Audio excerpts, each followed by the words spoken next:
हरे कृष्ण। तो हम लोग एक विशेष जो ग्रंथ है वो डिस्कस करने जा रहे हैं। ये श्रील भक्ति विनोद ठाकुर जी के द्वारा लिखा गया एक ग्रंथ है। इसका नाम है कृष्ण संहिता।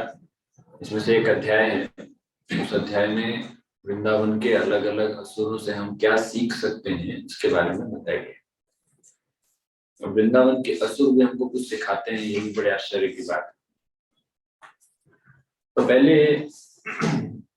ये असुरों का आना वृंदावन में कैसे आरंभ हुआ, तो उसके विषय में हम कृष्णा बुक में यहाँ पे जो श्रील प्रभुपाद जी जो बता रहे हैं उसके विषय में यहाँ पर हम थोड़ा देख लेते हैं। तो सबसे पहले तो आप लोग जैसे जानते हैं कि भगवान श्री कृष्ण का जब अवतरण हुआ उसके बाद कंस को आकाशवाणी हुई थी पहले ही कि देवकी के वसुदेव के गर्भ से जो 8वां संतान उत्पन्न होगा वो मृत्यु का कारण बनेगा। इसके कंस के,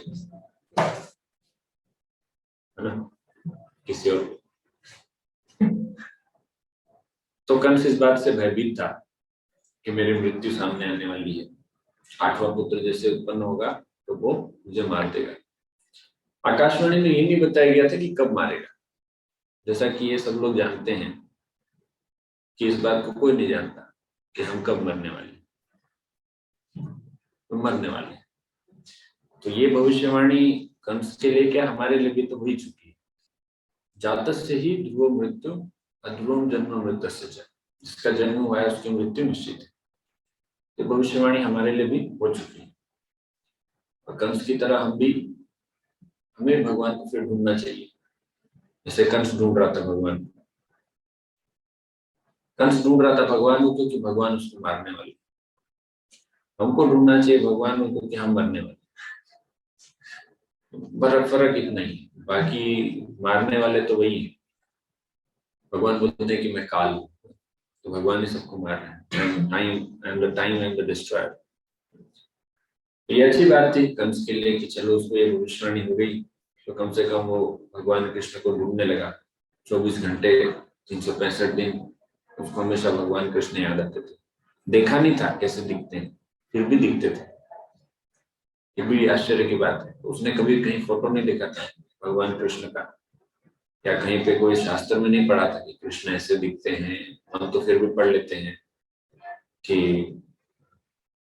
भगवान मुकुट मोर मुकुट पहने हुए हैं, हाथ में बांसुरी है, पीताम्बर वस्त्र है, लेकिन उसको कुछ पता नहीं था। फिर भी वो भगवान को सब जगह देखता था, कैसे पता नहीं।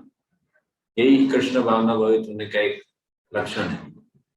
कंस भी कृष्ण भावना भावित था, निगेटिव एक्सिस, नकारात्मक रूप से। तो विरोधाभास भक्ति कर रहा था कृष्ण कंस भगवान कृष्ण की। तो किसी भी प्रकार से भगवान को चलो याद करो, कल्याण हो जाता है। इसलिए भगवान ने कंस का भी उद्धार किया ही।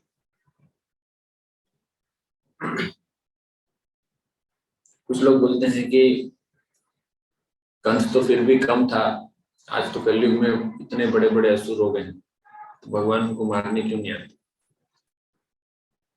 तो भगवान मारने के लिए किसको आते हैं, जो असुर तो है ही, लेकिन साथ ही साथ इतना कृष्ण भावना भवित भी हो गया है विरोधाभास से कि भगवान को अब उसका उद्धार करना बचे, मार के, प्यार दे के नहीं, मार के। तो ऐसी कई स्थिति में भगवान आए। शिशुपाल को मारा उन्होंने, कंस को मारा, और भी जितने असुरों को मारा। ये सारे असुर के अपने अपने समय सीमा समाप्त हो गई थी, और वो भी भगवान कृष्ण को सदैव याद करते करते उनकी मृत्यु हुई। शिशुपाल ने कितनी बार भगवान के प्रति अपराध किया, और इस अपराध के समय में वो भगवान का बार बार नाम ले रहा। लेकिन आजकल के असुर हैं वो तो भगवान को याद ही नहीं करते। ठीक है, बड़े असुर होंगे तो क्या हो, तो भगवान बोलते हैं ठीक है, इनको तो दूसरे तरीके से मार सकते। तो जो भगवान को याद करता है भगवान उसके लिए आते हैं, चाहे वो नेगेटिव वे में याद करे चाहे पॉजिटिव। तो कंस भयभीत था, और न चाहते हुए भी 8वीं संतान का जन्म हो गया। उसने बहुत प्रयास किए इधर उधर से कुछ कर लें। और पहले तो ये भी नहीं था कि अबॉर्शन करवा दें। पहले ये सिस्टम नहीं था। आजकल के असुर लोग कंस भी बड़े असुर हैं। अभी तो जैसे पता चलेगा कि बेटा है बेटी है जिसको जो चाहिए, अगर वो नहीं है तो अबॉर्शन करवा दें। कंस के पास ये सुविधा नहीं थी, नहीं तो वो भी करवा देते। नहीं, सोचने वाली बात है ना। अबॉर्शन हो सकता था, 8वें संतान गर्भ में है तभी हो सकता था, लेकिन वेट किया उसने। शायद वो कर भी सकता था, लेकिन उस समय के असुर इतने प्रिंसिपल थे, इतने सिद्धांतवादी थे कि ऐसा काम नहीं करते थे। फिर भी सिद्धांत क्या और उनके लिए क्या मायने रखते। बच्चा पैदा होते ही जब उसने 6 बच्चे को पटक पटक के मार दिया, उसके लिए क्या ही सिद्धांत है। फिर भी कुछ तो सिद्धांत थे। तो जब 8वीं संतान का जन्म हुआ तो बड़े रहस्यमय तरीके से भगवान का जन्म हुआ।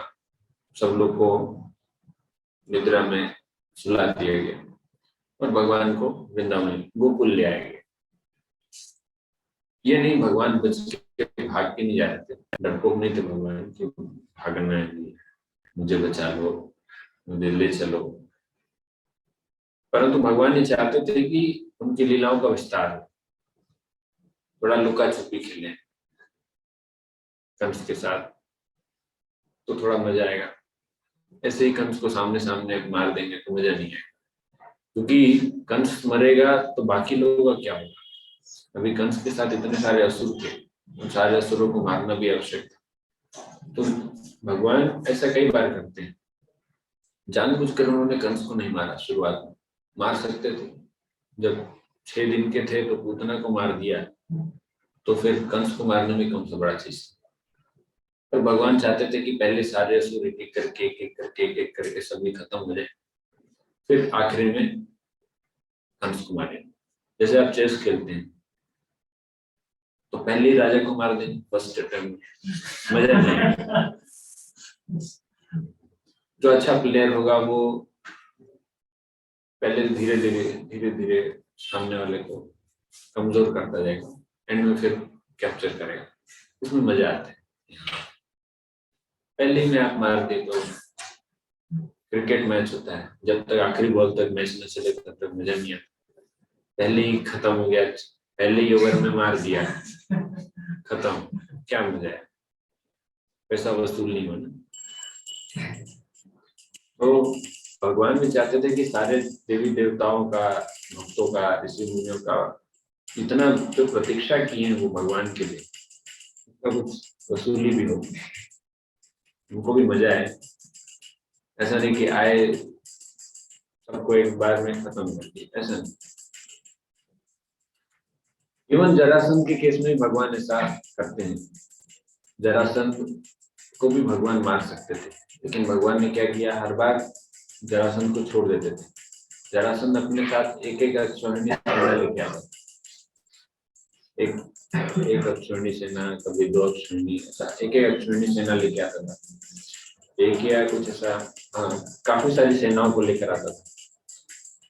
तो भगवान सबको मार देते थे, सिर्फ जरासंध को उसको छोड़ देते। दूसरी बार जरासंध आया, फिर वैसी बड़ी सेना लेके फिर सबको मार दिया, जरासंध को छोड़ दिया। ऐसा कितने बार हुआ पता है?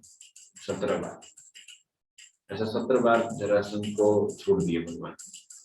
आप बोलोगे ये तो सुना सुना सा लग रहा है, पृथ्वीराज चौहान जैसा लगता है। ये भगवान है, ये मरने वाले नहीं। 18वीं बार में क्या हुआ? 18वीं बार में भगवान ने, अभी 18वीं बार में जरासंध थोड़ा सा चालाक निकला। इधर एक साइड से जरासंध ने पकड़ा, घेरा मथुरा को, पीछे साइड से कालेवन ने घेर दिया। तो भगवान अभी, वैसे तो भगवान की एक इच्छा थी कि इस तरह से चीजें हो ताकि मथुरा वासियों को वो द्वारका में शिफ्ट कर दें। रातों रात उन्होंने द्वारका में शिफ्ट कर दिया। अगले दिन सुबह निकले लड़ने के लिए, वो और बलराम, सिर्फ 2 लोग। कालेवन को एक साइड मार दिया, उसके बाद जरासंध के पास आए और वहां से भाग गए।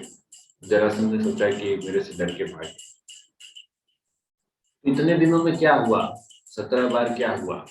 आप देखो, किसने, कोई वैष्णव आचार्य से बताते हैं कि भगवान जानबूझ के जरासंध को नहीं मार रहे थे। अगर जरासंध को मार देते तो इतने असुरों को कैसे लाता वो? हर बार वो इतने लाखों करोड़ों असुरों को लेके इकट्ठा होता था, तो भगवान उन सबको मार देते। फिर जरासंध को छोड़, तो महाराज बता रहे थे कि जरासंध भगवान के रिक्रूटिंग एजेंट थे, रिक्रूटिंग एजेंट, कि भाई तुम असुरों को लेके आओ, मैं उनको मारूंगा। क्या होता है कि जैसे इकट्ठा एक साथ नहीं मिलेंगे ना सब एक साथ, तो ये क्या करता था, सबको इकट्ठा करता था, इकट्ठा करके ले आए भगवान के सामने, भगवान सबको मार दिया, हाँ जाओ भाई फिर से लेके, भगवान का काम था। ऐसे ही वृंदावन में भगवान कंस के द्वारा भी सारे असुरों को, सारे भूत प्रेत राक्षसों को धीरे धीरे इकट्ठा करवा रहे थे। ये भगवान का विशेष प्रकार की एक लीला थी।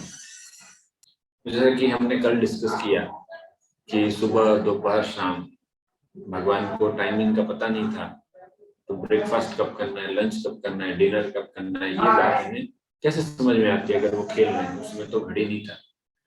तो इसके लिए विशेष ध्यान मामा जी रखते थे। मामा कंस ब्रेकफास्ट के टाइम में एक असुर को भेजते थे, उसको मारने के बाद भगवान ब्रेकफास्ट करते थे।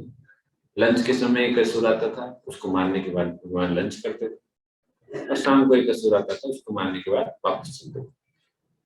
तो ऐसे तो कितने सालों में कितने हजार असुरों को भगवान ने मारा, लेकिन हम मुख्य रूप से कुछ असुरों के बारे में जानते हैं जो कि थोड़े प्रोमिनेंट थे, थोड़े बलशाली थे, जिनसे देवता लोग डरते थे। ऐसे तो छिटपुट चिल्लर वाले बहुत सारे थे चिल्लर वाले ऐसे बहुत सारे थे। हम चर्चा करेंगे अभी यहाँ पर आज पूतना के बारे में।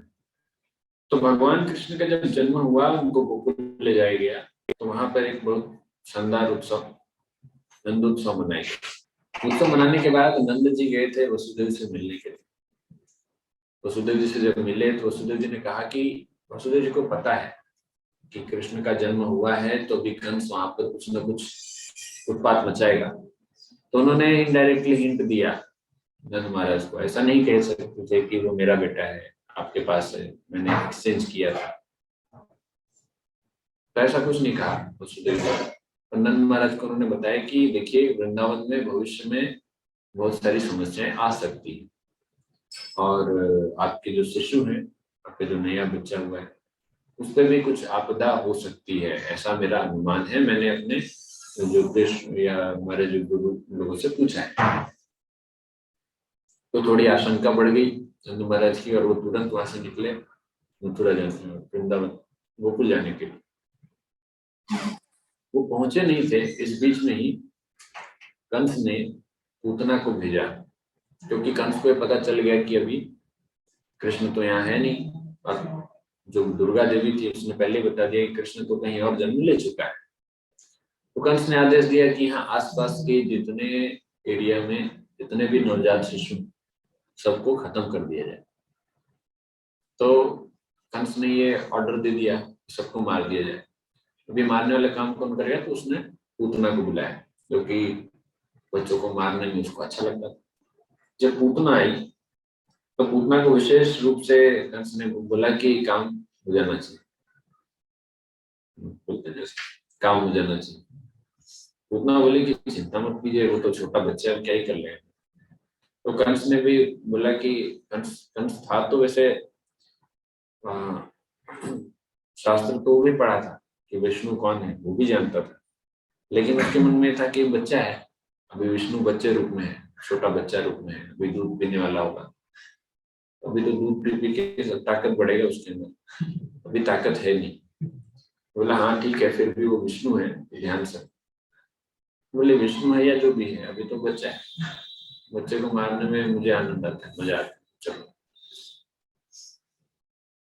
तो कृष्णा बुक में यहाँ पे बताया गया है कि पूतना जैसी डाइने खेचरी कहलाती है, जिसका अर्थ है वे जो आकाश में उड़ सकती है। तो खंड खंड हुए, जैसे कोई कोई वृक्ष के शाखाएं हैं, जैसे शाखाओं पे बैठ के उन लोग एक जगह से दूसरी जगह उड़ के जा सकते हैं, ये इसलिए खिचड़ी बोलते हैं, आकाश में उड़ सकते हैं। वो जैसे हैरी पॉटर में वो डंडा लेके उड़ते हैं, है ना।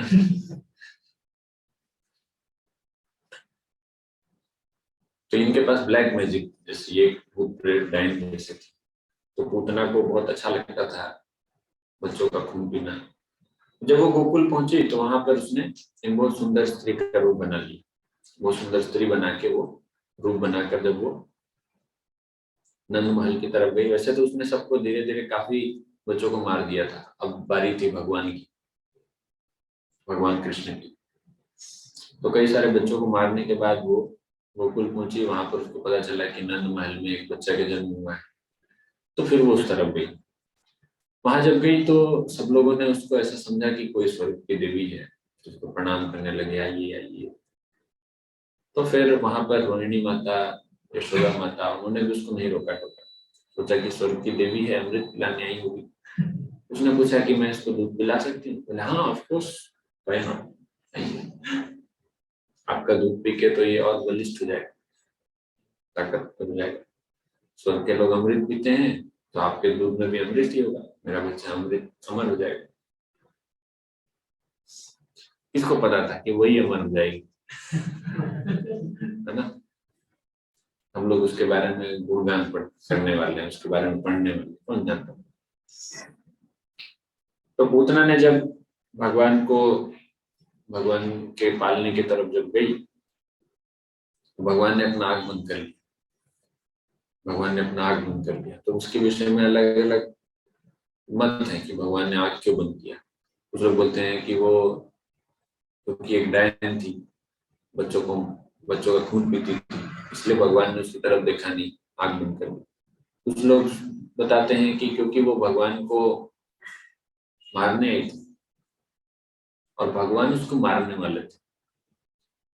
तो श्री राम जी के काल में भी और भगवान कृष्ण के भी लीला में, दोनों में भगवान के हाथों मरने वाला जो पहला असुर था वो स्त्री स्त्री जाति की। भगवान राम ने भी सबसे पहले किसको मारा? ताड़का को। और भगवान कृष्ण ने सबसे पहले मारा पूतना को। दोनों स्त्री जाति। इसलिए भगवान ने आग बंद कर लिया, क्योंकि क्षत्रिय धर्म के अनुसार स्त्री, बच्चे, वृद्ध, ब्राह्मण इनको नहीं मारना चाहिए। अब ये स्त्री रूप में है, स्त्री ही है, अभी कैसे मारे? फिर भगवान ने आग बंद कर ली।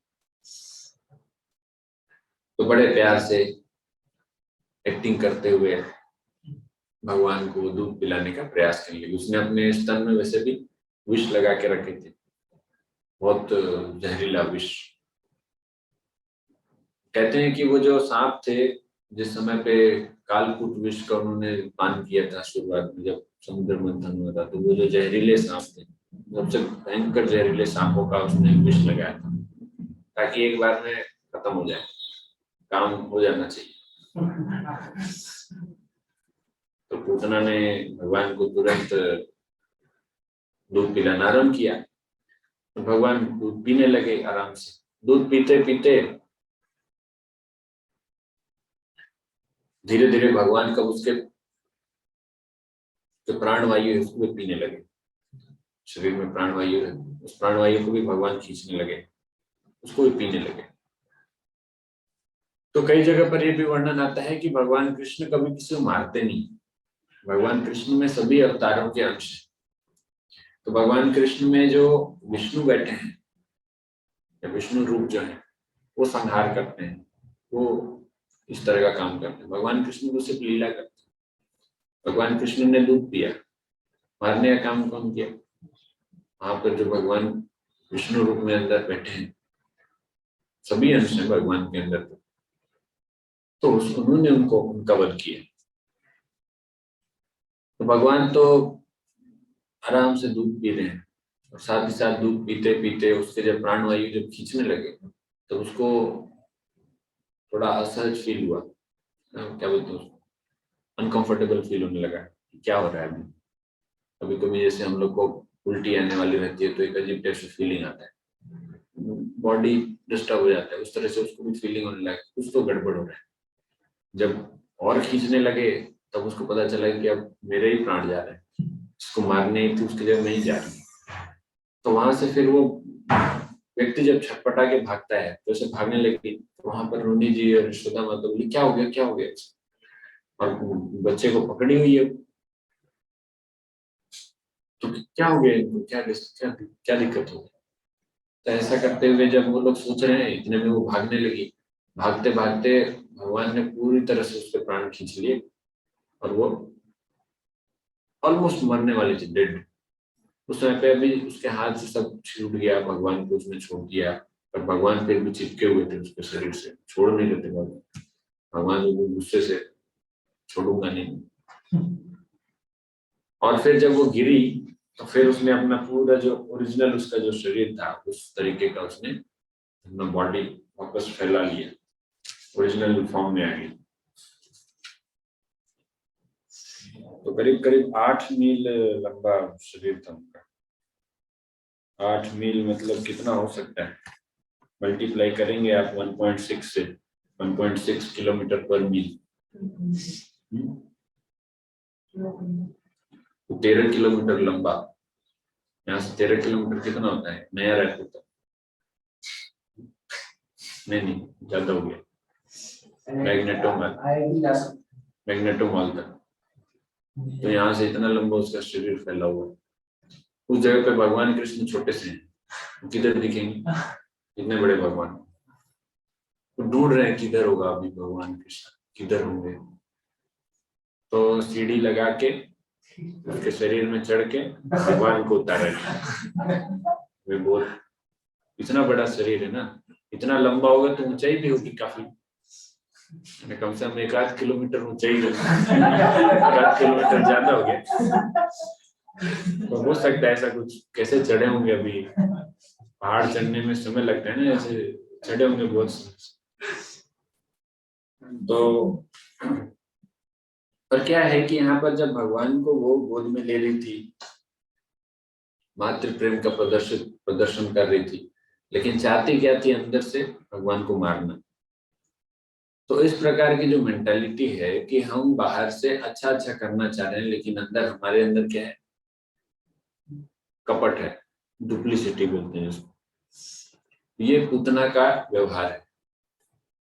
पूतना का व्यवहार, जैसे पूतना तो 2 चीज रिप्रेजेंट करती है। एक तो उस प्रकार की जो माएँ होती है जो अपने बच्चों को मारना चाहती है, अब पूतना दूध पिला के बच्चे को मारना चाहिए। तो आजकल ये जितने अबॉर्शन करवाने वाले हैं सब पूतना के ही वंशज है।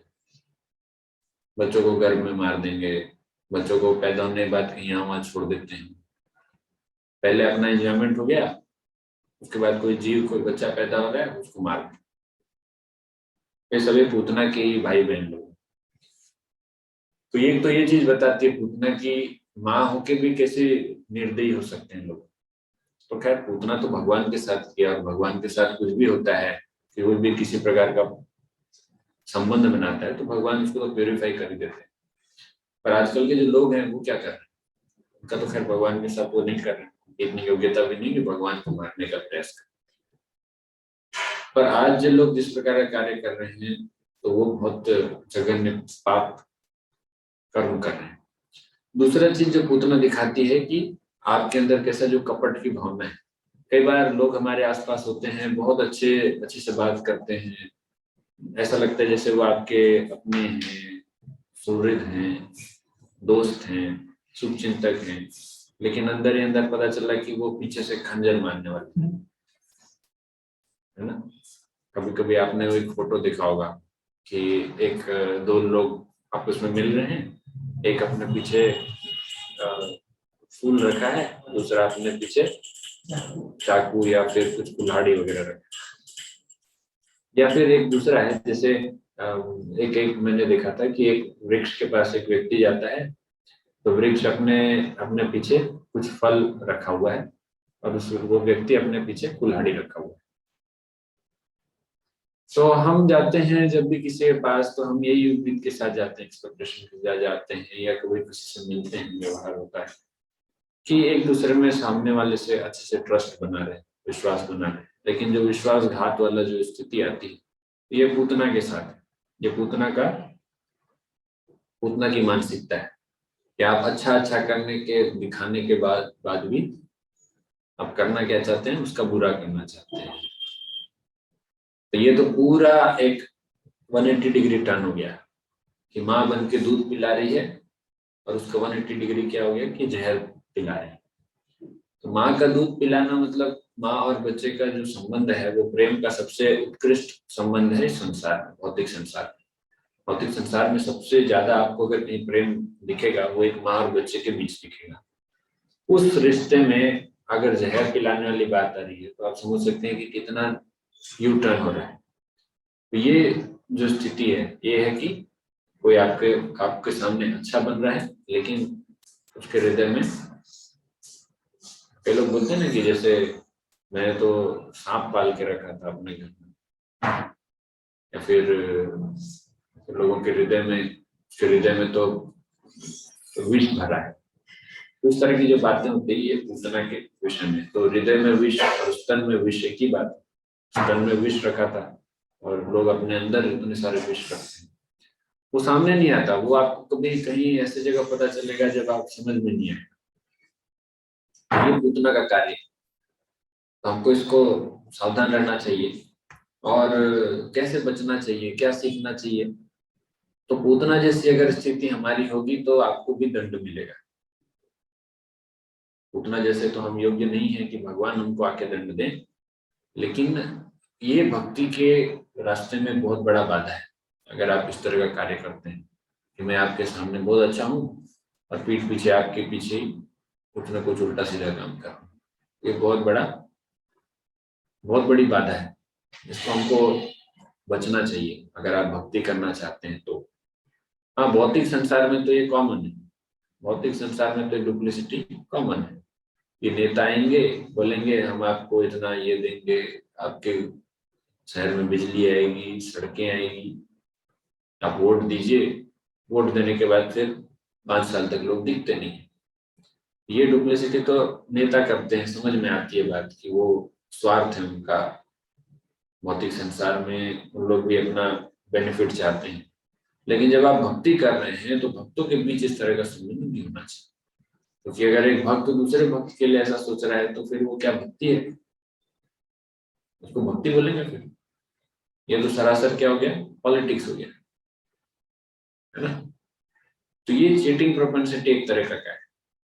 खैर, पूरी तरह से हम चीटिंग की बात नहीं कर रहे हैं, यहाँ पर बात आ रही है डुप्लिसिट बिहेवियर की। चीटिंग के बारे में हम दूसरे किसी के बारे में पढ़ेंगे तब पता चलेगा। तो श्रील भक्तिनाथ ठाकुर जी क्या कहते हैं इस विषय में?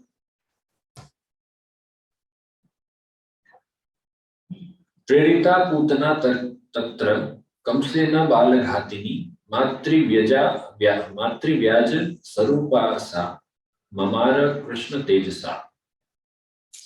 तो वो कहते हैं with a desire to kill Krishna, the atheist Kamsa sent Putana, the child killer. तो भगवान कृष्ण को मारने के उद्देश्य से नास्तिक कंस को नास्तिक बताया गया। नास्तिक क्यों? क्योंकि जो नास्तिक लोग होते हैं वही भगवान का अस्तित्व मिटाना चाहते हैं किसी भी जगह से।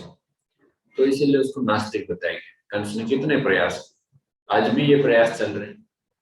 नास्तिक लोग हैं, कम्युनिस्ट लोग हैं, वो सदैव ये प्रयास करते रहते हैं कि भगवान का अस्तित्व ही खत्म हो जाए। तो उसने किसको भेजा? पूतना को भेजा, जो कि बच्चों को स्पेशली मारने में एक्सपर्ट थे। शिशु रोग विशेषज्ञ होते हैं ना, शिशु रोग विशेषज्ञ, ऐसे शिशु क्या शिशुओं को मारने में विशेषज्ञ थी पूतना, एक्सपर्ट। कहाँ भेजा? व्रज में भेजा। Deceiving Krishna with motherly affection, भगवान कृष्ण को धोखे से मातृ प्रेम दिखाकर मारना चाहती थी। Putana offered him her breast milk and was killed by कृष्ण's prowess। मातृ प्रेम का दिखावा करने के चक्कर में उसने भगवान को दूध पिलाया। भगवान ने दूध की जगह उसी को पी। भगवान एक्चुअली सब कुछ खा सकते हैं, है ना? जब भगवान विश्व रूप दिखाए, विराट रूप दिखाए, तो अर्जुन देख के आश्चर्यचकित था कि भगवान एक तरफ से सारे कौरवों और पांडवों को खा रहे हैं और एक तरफ से नया सृजन कर रहे हैं। भगवान सब कुछ खा सकते हैं। जब भगवान आग पी सकते हैं, भगवान ने आग पिया था।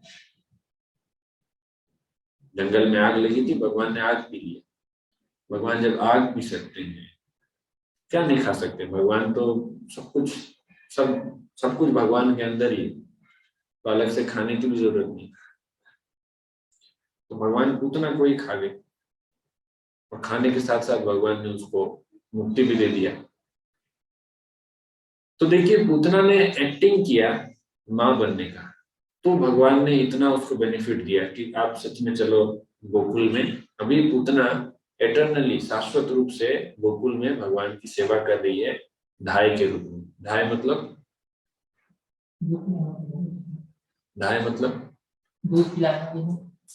धाय मतलब जैसे माँ रहती है तो माँ कभी कहीं बिजी है तो पालने पोषने के लिए एक धाय रहती है साथ में, वो उसको गोद में रख के घूमेगी, उसको खिलाएगी, उसका टेक केयर करेगी पूरे समय पे। तो धाय जो होती है वो दूसरी माँ के समान है ना। आप लोग इंग्लिश में अभी जैसे सीरियल वगैरह में आता है आया आया दिन, आया की गया तो ये धाय है। आप लोगों ने धाय के विषय में कहीं और भी पढ़ा होगा कि कैसे पहले के राजा महाराजा लोग धाय रखते थे जो बच्चों को टेक केयर करेगा सदैव। तो धाय का स्थान दिया गोकुल में भगवान कृष्ण ने, और वो शाश्वत रूप से पूतना वहां पे सेवा कर रही है भगवान की। अभी वो पूतना नाम नहीं होगा, शायद कुछ और नाम हो सकता है ना, कुछ और कृष्णा देवी दास पता नहीं कुछ तो भगवान का, भगवान के या भगवान के से संबंधित कुछ उसका नाम होगा, सेवा कर रही है वो। तो जब एक्टिंग करने के साथ साथ इतना बेनिफिट मिल सकता है तो एक्चुअली अगर आप करेंगे तो कितना बेनिफिट मिलेगा। तो इसीलिए यहाँ पे पूतना का जो एपिसोड है, इस एपिसोड से हमको समझ में आता है कि पहला तो ये है कि जो डुप्लिसिट बिहेवियर है वो चीज हमको नहीं करना चाहिए, स्पेशली भक्तों के बीच में।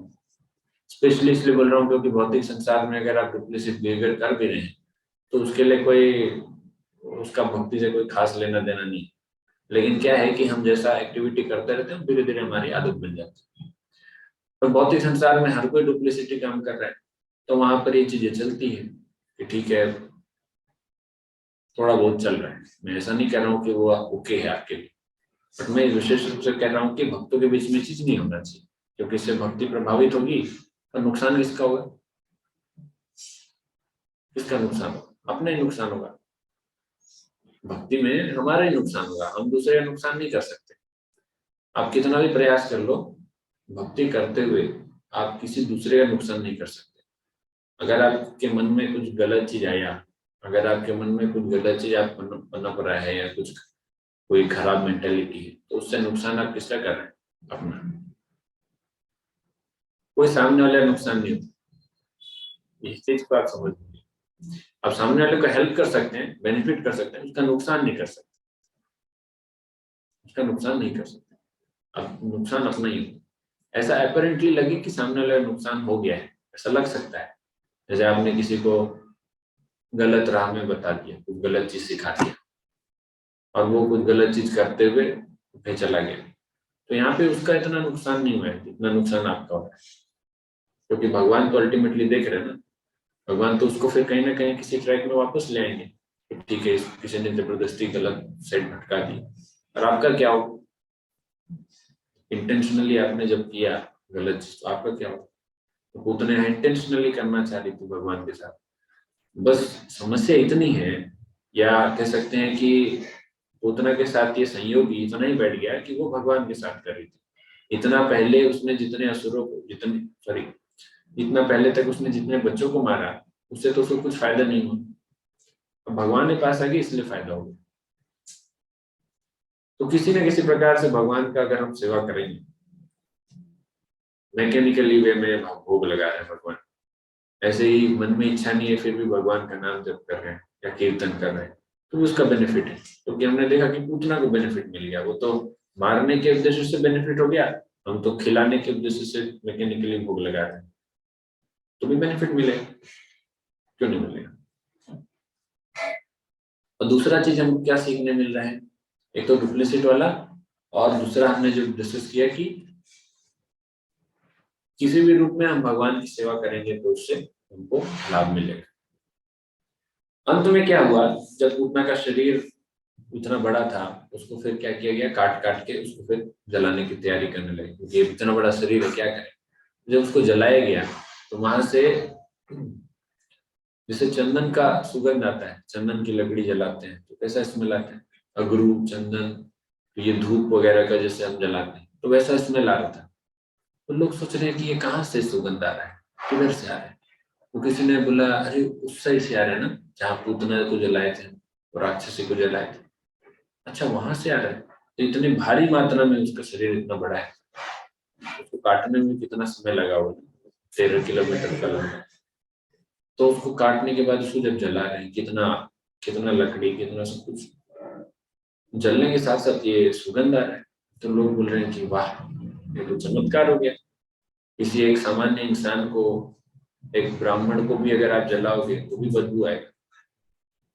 कितना भी अच्छा व्यक्ति हो, कितना भी पुण्यवान हो, उसको भी जलाओगे तो बदबू ही आएगा। पास में जाके खड़े होकर सूंघ सकते हैं आप, चंदन का स्मेल का नहीं आएगा। कितना भी आप उसमें चंदन का लकड़ी लगाओ, घी डालो, है ना, कुछ भी डाल के उसको जलाओ, नहीं होगा। लेकिन पूतना को तो ऐसे ही जला दिए थे, ये असुर है, राक्षसी है, जलाई खत्म कर। तो भी उसका जो स्मेल था पूरे गोकुल वृंदावन में फैल गया। क्या समझ में आता है इससे?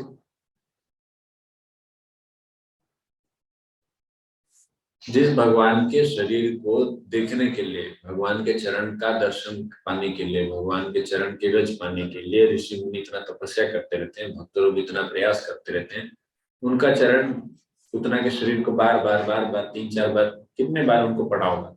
जब वो दूध पिला रही थी, बच्चे तो लात मारते रहते हैं, तो उसने भगवान को अपने गोद में रखा, भगवान ने दूध पिया, पूरा पूरी तरह से उसका जो शरीर था वो प्यूरिफाई हो गया। भगवान के भक्त चिंतामणि होते हैं, भगवान के शुद्ध भक्त। तो भगवान क्या होंगे? चिंतामणि, अर्थात जो उनके संपर्क में आता है वो भी भक्त बन जाता है। आध्यात्मिक जगत में हर कण कण चिंतामणि, उसके संपर्क में जो भी आता है वो भक्त बन जाता है। तो जो भगवान के संपर्क में आएगा उसका क्या होगा? वो भी तो भक्त बन ही जाएगा ना। ये बात और है कि दुर्योधन भी तो भगवान के संपर्क में, उसका शरीर क्या सुगंध आता था। तो यहाँ पर ये बात नहीं है भगवान किसको क्या देना चाह रहे हैं, भगवान क्या देना चाह रहे हैं, क्यों दिए भी, क्योंकि उसने एक्टिंग किया ना इतना अच्छा कि मुझे मेरे दूध पियो।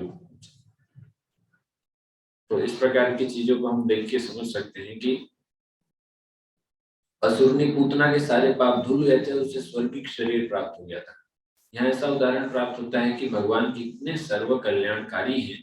पूतना कृष्ण को मारने आई थी, किंतु चूंकि उन्होंने उसका दूध पान किया था तब वह तुरंत पवित्र हो गई और मृत शरीर को दिव्य गुण प्राप्त हुआ।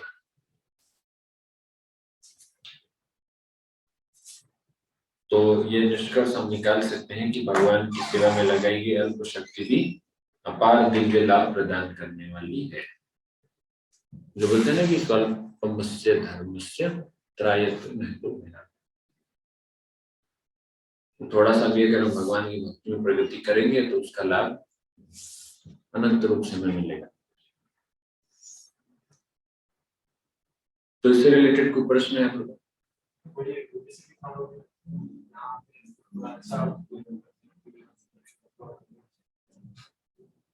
डुप्लिसिटी ये संसार का लक्षण है। इस संसार में जो है, यहाँ पे द्वंद्व है ना, दिन और रात है, सुख दुख है, तो ये द्वंद्व ही हमारे अंदर भी द्वंद्व है। हम भी मुखौटा पहन के घूमते हैं, एक्चुअल चेहरा हमारे सामने नहीं आता। भक्तों के सामने अलग मुखौटा, घर वालों के सामने अलग मुखौटा, दोस्त यार मिलते हैं उनके सामने अलग मुखौटा। पूतना ने भी तो मुखौटा पहना, कंस के सामने एक्चुअल वाला डायन चेहरा, भगवान के सामने माँ वाला चेहरा। तो हम भी इस संसार में मुखौटा बदलते रहते हैं, चेंज करते रहते हैं।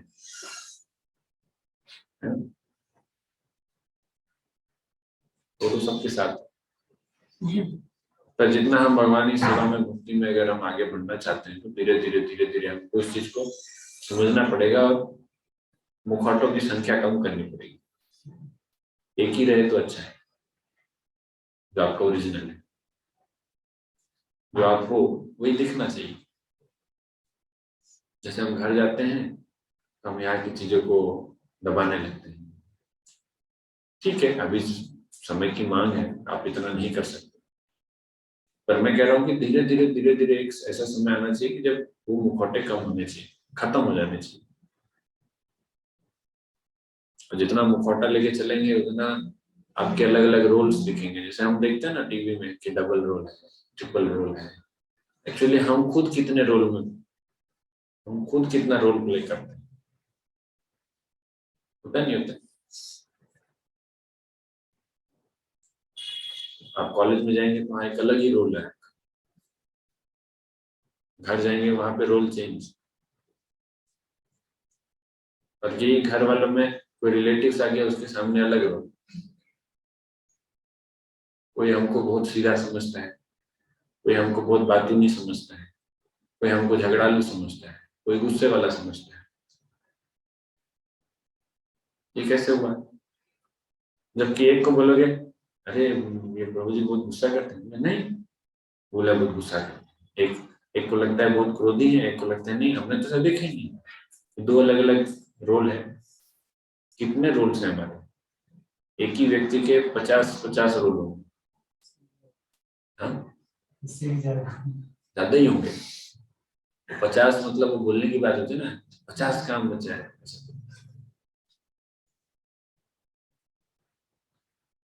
तो उससे बचने का प्रयास करना चाहिए। ये पूर्णा का जो कथा है, इस कथा से हमको समझना चाहिए कि अगर आप कितना भी मुखौटा लेके घूमेंगे, भगवान के सामने मुखौटा खुल जाएगा। कहते हैं कि भगवान की निशानी, भगवानों को आप कैसे पहचान सकते हैं कि वो भगवान है? तो ऐसा बोलते हैं, ठाकुर चिन्ह चरणे मानुष चिन्ह मरणे। मतलब ठाकुर भगवान, भगवान का जो चिन्ह है वो चरण में होता है। भगवान का पैर दिखो तो आपको दिख जाएगा। सची माता के घर में जब चैतन्य महाप्रभु खेलते थे तो कभी कभी उनको भगवान कृष्ण का चरण चिन्ह दिखाई देता था। हमेशा नहीं, कभी कभी दिखाई देता था। सोचते थे कि किधर है चिन्ह, कहाँ से आए? तो कई बार उन्होंने चैतन्य महाप्रभु का ऐसा पैर उठा के चेक भी किया, जब वो छोटे छोटे थे। पैर उठा के चेक भी करा किधर है, तो दिखता नहीं था हमेशा। तो वो सोचते थे कि भगवान कृष्ण आए होंगे इससे मिलने के लिए, ऐसा सोचती थी। तो भगवान का जो चिन्ह है वो चरण में मिल जाता है।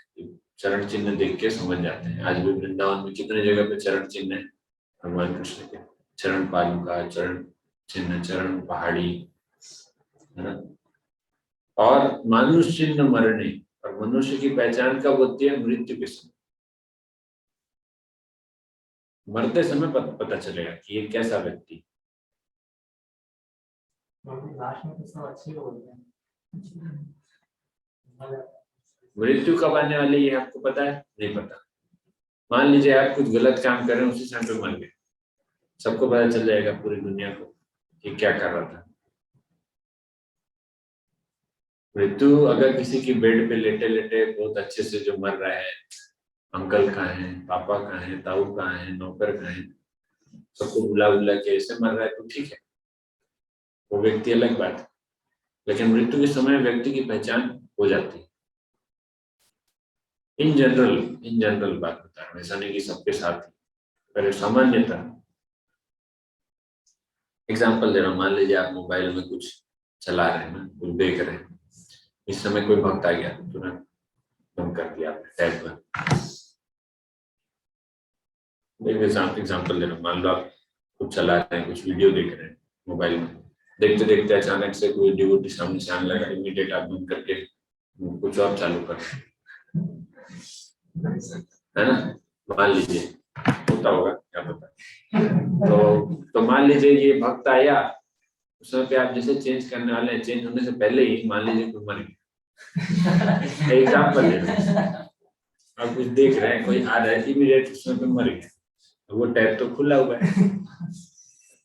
अभी तो दुनिया जहाँ को पता चल गया कि क्या कर रहा था, समझे। तो मृत्यु के समय में व्यक्ति की पहचान हो जाती है। तो अपने को सावधान रहना चाहिए, हमको सावधान रहना चाहिए। ठीक है, हम भी थोड़ा बहुत कुछ इंद्रिय तृप्ति की चीजें कर लेते हैं, आप कभी कभी क्रिकेट स्कोर देख लेते होगे, कुछ हो जाता होगा, कभी कुछ हम न्यूज देख रहे हैं, कभी कुछ घटना हुई, अच्छा बांग्लादेश हिंदुओं के साथ क्या हुआ, अभी न्यूज देखते देखते कुछ और न्यूज में पहुंच गए, ठीक है, अंडरस्टूड है थोड़ी बहुत चीजें, तो ये चीजें हम कर लेते हैं, कोई बात नहीं, चलता है वो, धीरे धीरे आपको जब समझ में आएगा, जब आपको इच्छा होगी, ऐसा मैं नहीं बोल रहा हूँ कि मुझे समझ में आएगा, तो हम भी करते हैं, कभी कुछ न्यूज देख रहे हैं, कुछ कर रहे हैं, और करते करते मान लीजिए उस समय पे मुझे सावधान रहना चाहिए कि मैं मुझे और कहीं ज्यादा डाइवर्ट इधर उधर नहीं होना है, क्योंकि वो भी हो सकता है, चांसेस तो कभी भी हो सकता है, तो कम से कम बाई फोर्स डर के मारे कम से कम भक्ति करते रहो। उसने तो झूठ मूठ का भक्ति करके वो धाय बन गई, तो हम कम से कम, प्रेम तो नहीं है अभी, एज ए ड्यूटी भी हम नहीं कर रहे हैं भगवान की सेवा, तो कम से कम डर या फिर कुछ इच्छा से तो करना चाहिए।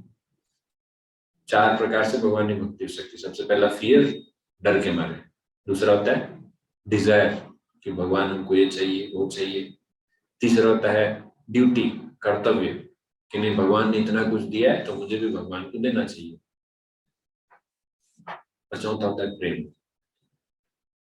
तो कम से कम हम प्रेम के स्तर पे नहीं है, कर्तव्य के स्तर पे नहीं है, डिजायर वाले स्तर पे तो है ना, भगवान ये दे दो, उनको एक बंगला दे दो, घर वाले अच्छे से रहेंगे, मुझे 9 पॉइंटर दिला देना भगवान, पढ़ाई नहीं करोगे ऐसे दिला देंगे, तो भगवान ये दिला दो, तो कम से कम डिजायर वाली स्थिति में तो है, चलो वो भी नहीं तो भय वाली स्थिति में तो कम से कम डर के मारे कुछ तो करें। तो ये चारों प्रकार से धीरे धीरे अगर हम करेंगे, तो भय, भय से डिजायर, डिजायर से ड्यूटी, ड्यूटी से प्रेम, धीरे धीरे अपलिफ्ट हो। तो जिस समय पे आपको बहुत इच्छा हो रही है, शाम को 5:30 बज गया, यस दामोदर अष्टकम, वहां पे चलो प्रेम वाला भाव आ रहा है, थोड़ा बहुत 5:30 बजे आप दामोदर अष्टकम गा रहे हैं, तब थोड़ा सा प्रेम का भाव आ रहा है। लेकिन जब नहीं भाव आ रहा है, तब कम से कम डर के हिसाब से ही कर लो, किसी भी तरीके से अपना पूरा दिन को इन चारों में से किसी भी तरीके से लगा के रखो।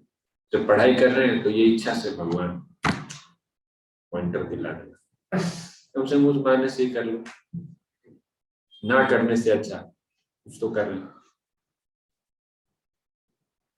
आप कुछ पूछे?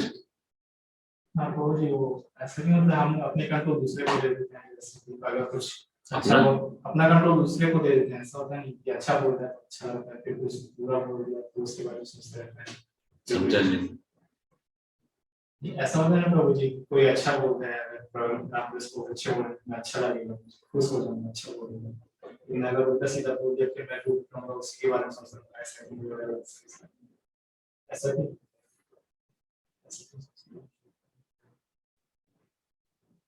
आपकी प्रशंसा करते हैं तो आपको अच्छा लगता है, अच्छा लगता है, अगर बुराई कर दिया और आपकी बुराई होगी तो आपको हम बुरा उसके बारे लगेगा। में थोड़ा सोचते रहेंगे, टाइम वेस्ट करेंगे उस चीज को सोच के, मैं ऐसा ऐसा बोल दिया, ऐसा बोल दिया।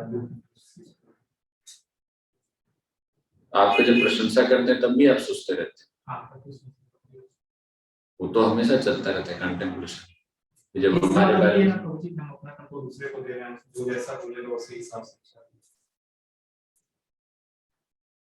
हाँ, कह सकते हैं कि हम अपना जीवन किसी और के द्वारा गवर्न करवा रहे हैं। लेकिन एक्चुअली ये है ना, ये फॉल्स ईगो का मैटर है, ये अहंकार हमारे ईगो से संबंधित है। कोई हमको बहुत तारीफ कर देता है, जैसे गुब्बारे में हवा भरते हैं तो क्या होता है, गुब्बारा फूल जाता है, फिर छोड़ोगे गुब्बारा को तो नहीं, उड़ने लगता है। गुब्बारे में हवा भरने के बाद गुब्बारा हवा में उड़ने लगता है, हम भी हवा में उड़ने लगते हैं ना। तो तारीफ आपका ज्यादा हो जाता है, तो प्रशंसा ज्यादा हो जाती है।